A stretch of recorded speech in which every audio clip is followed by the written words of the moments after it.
All right, next up we've got a deadlift video, so we're going to be looking through these. Again, we're looking for technical deficiencies and weak range of motion. So you can't really see a whole lot, especially a lot of important stuff when it comes to technique from really light deadlift reps, especially sumo. I find that sumo looks good when it's done really light for a lot of people, but then it just falls apart when it gets adequately heavy. So I think it's interesting, in particular this video here, it's interesting that you call this a 9.5 because it's obvious that your weak range of motion is going to be off the floor in this case, because after it breaks off the floor, you cruise pretty much.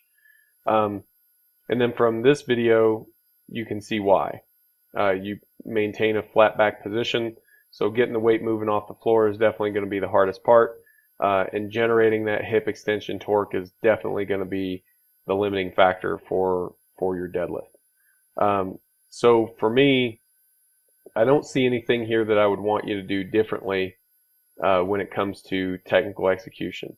I'm going to get Ross's input on this in just a second. He may see something that I don't. When it comes to assistance exercises, I'm going to say, sticking with what you see in the program is going to be fine.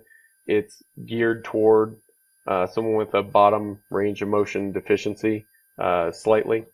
There are some things in there like block pulls and stuff like that, which aren't really targeting your weakness, but that's fine. For you, that's going to be an overload movement, and that's going to be beneficial.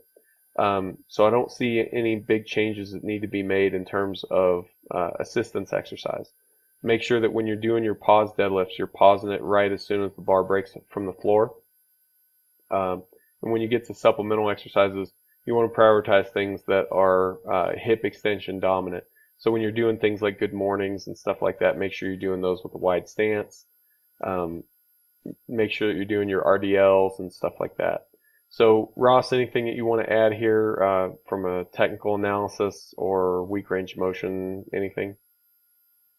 Technical analysis wise, probably two things. The first one's probably not even necessarily that big a deal because it doesn't look like it's a consistent issue. But in the second video or the second rep with the RP 8.5, the lifter drops their hips a little bit too low. As indicated by the hips rising before the bar breaks the floor.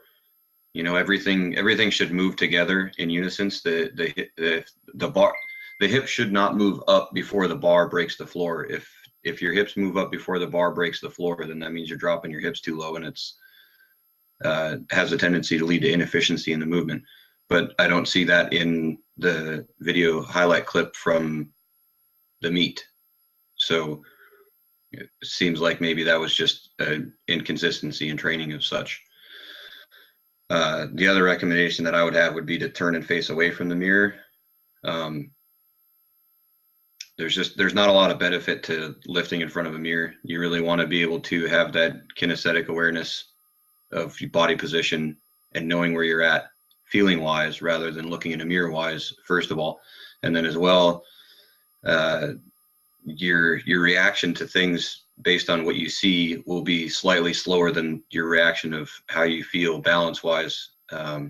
So you could have a tendency to overcompensate. If you say you got a little bit out of balance and you're trying to rely on that vision in the mirror, you could have a tendency to overcompensate because by the time you realize that you're getting off balance, you're gonna probably go too far the other way to try and correct it. Yeah, I would second both of those as far as turning away from the mirror. The hip rise thing, I also find sometimes it's due to not being tight enough. You're right though, it's interesting that it happens in the second video here, but not with the heavier lift done in competition. So something to think about. It's probably just something to be mindful of when you're training, is to make sure that you're in a good position, make sure that you're generating the tightness that you want. All right, thanks for sending in that video, and we'll get this posted.